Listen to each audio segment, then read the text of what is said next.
जब तक आप कोई डेस्टिनेशन चूज नहीं करेंगे, अगर आप 10th में पढ़ रहे हैं तो पहला डिसीजन ये होता है कि साहब आगे चल के हमको साइंस साइड लेनी है, आर्ट साइड लेनी है, कॉमर्स लेना है।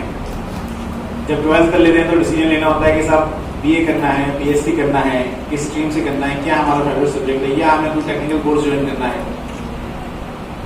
तो जो चीज मैं आपको बताना चाहता हूँ ये है कि सबसे पहले कोई निर्णय लेना बहुत आवश्यक है कि आप जीवन में करना क्या चाहते हैं, और जब आप वो निर्णय ले लेंगे तभी आप उस निर्णय के प्रति क्या हमारी स्ट्रेटजी रहेगी, क्या हमारा पाथ रहेगा, क्या हमारा किस तरीके से हम उस पर काम करेंगे, ये सोचा जा सकता है।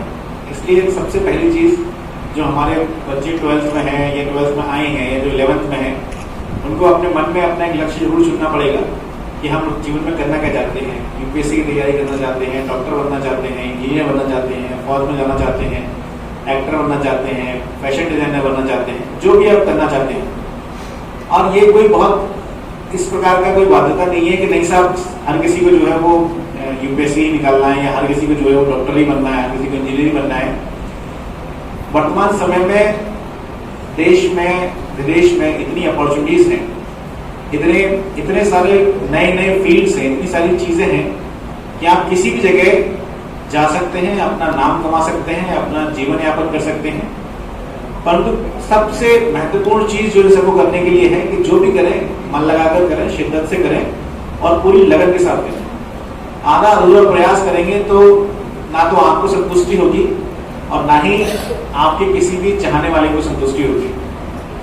और जीवन में क्योंकि अभी आप बहुत छोटी उम्र में हैं और इस चीज की महत्वता जो है वो हम लोग भी उस उम्र के पड़ाव पर नहीं है जहां उसकी महत्वता समझ सके, लेकिन इस चीज को आभास कर सकते हैं कि जीवन में सबसे बड़ी जो कमी रह जाती है उसे इंग्लिश में रिग्रेट कहते हैं। जब आप बड़े हो जाते हैं तो आपको रिग्रेट रहता है कि यार जब मैंने ये सोचा था लेकिन मेहनत नहीं कर पाया, अगर मेहनत कर लेता तो मेरा पक्का हो जाता। तो आप कुछ भी काम करें, आपको जीवन में ये रिग्रेट नहीं होना चाहिए कि मैंने प्रयास हुआ नहीं हुआ, ये सब ईश्वर की कृपा रहती है, ईश्वर का आशीर्वाद रहता है, बहुत कुछ लक पर डिपेंड करता है, मेहनत पर डिपेंड करता है। लेकिन आपके मन में अंत में ये नहीं होना चाहिए कि नहीं साहब अगर मैं थोड़ी और मेहनत कर लेता तो मेरा हो जाता। अगर आपके मन में ये बात रहेगी तो फिर वो हमेशा आपको परेशान करती रहेगी। अगर आप असफल भी हुए हैं जीवन में, अगर किसी रास्ते पे चलकर आपने असफलता ही प्राप्त की है तो वो उस रास्ते का जीवन का अंत नहीं है। उस असफलता के आगे भी बहुत सारे रास्ते हैं, उन पे आप चल सकते हैं, उन पे सफलता प्राप्त कर सकते हैं। लेकिन उस असफलता की वजह से सिर्फ मन में ये कचोट नहीं रहनी चाहिए कि नहीं मेरा प्रयास पूरा नहीं था। अगर ये प्रयास आपका पूरा था तो असफलता आपको कभी परेशान नहीं करेगी, कोई ना कोई सबक देके जाएगी, कोई ना कोई सीख देके जाएगी। तो आप सभी लोगों से मेरा यही अनुरोध रहेगा, यही विनम्र निवेदन है, यही मेरी सीख है कि जो भी करें मन लगा कर करें, अच्छे से करें और पूरी मेहनत के साथ करें। आप निश्चित रहिए 100% आपको सक्सेस मिलेगा। कोई ऐसा व्यक्ति पैदा नहीं हुआ, कोई माइकल ऐसा पैदा नहीं हुआ जो आपकी मेहनत का जवाब न दे सके। और मैं हमेशा दूसरी बात मैं आपको बता दूं कि जीवन में कहीं पर भी की हुई मेहनत असफल नहीं जाती और बेकार नहीं जाती। उस मेहनत का परिणाम, उस मेहनत का फल आप जीवन में कहीं ना कहीं जरूर लेते हैं। मैं छोटा सा उदाहरण आपको देता हूँ। जब मैं स्कूल में पढ़ता था तो हम लोगों ने बहुत प्रयास किया था कि मैंने बहुत प्रयास किया था कि मैं फौज में जाऊँ, लेकिन किसी कारण बस मैं उस जगह नहीं पहुंच सका जहां मैं पहुंचना था। लेकिन उस जगह पहुंचने के लिए जो सबसे पहली सीढ़ी थी कि भाई उस समय एनडीए के एग्जाम में सीट, मैं जनरल स्टडीज का बहुत बड़ा हिस्सा आया करता था। आप में से बहुत सारे लोगों को एनडीए देना चाहेगा तो वो रियलाइज करेगा कि पहले के पैटर्न में एक 2/3 of the exam was general studies. तो जनरल स्टडीज पढ़ने की इतनी छोटी उम्र से आदत पड़ गई थी कि जब यूपीएससी की तैयारी करने का मौका मिला और उस तरफ सोचा तो बहुत सारी ऐसी चीजें जिन्हें लोग कहते थे या जिन्हें लोग बताते थे, जो हम लोगों को बताते हैं या उनसे बात करते हैं, जो कोचिंग में बताया जाता है या लोग अपने मार्गदर्शन में कहते हैं कि हमें एक बेस स्ट्रॉन्ग करना है, एनसीईआरटी पढ़िए, 6, 7, 8 से पढ़ना शुरू करिए, 8, 9, 10 से पढ़ना शुरू करिए।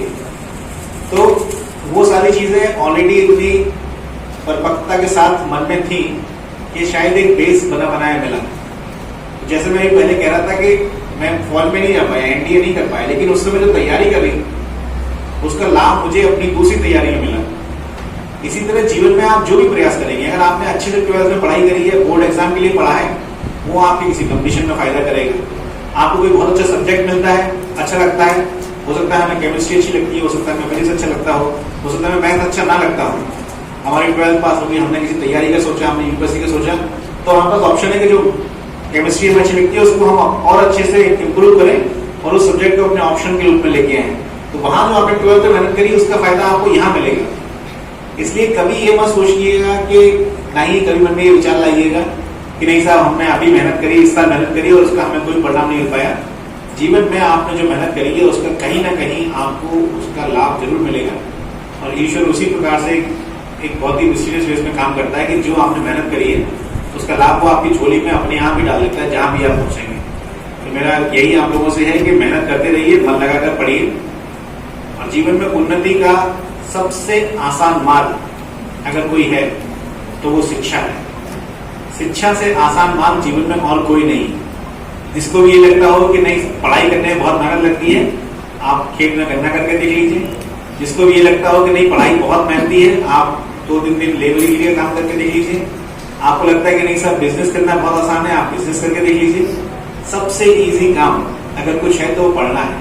केवल बैठना है, किताब खोलनी है, पढ़ना है और अच्छे नंबर लेके आने हैं, सीखना है। इसके अलावा हर काम में, प्रत्येक कार्य में पढ़ने से कहीं ज्यादा मेहनत करनी पड़ती है।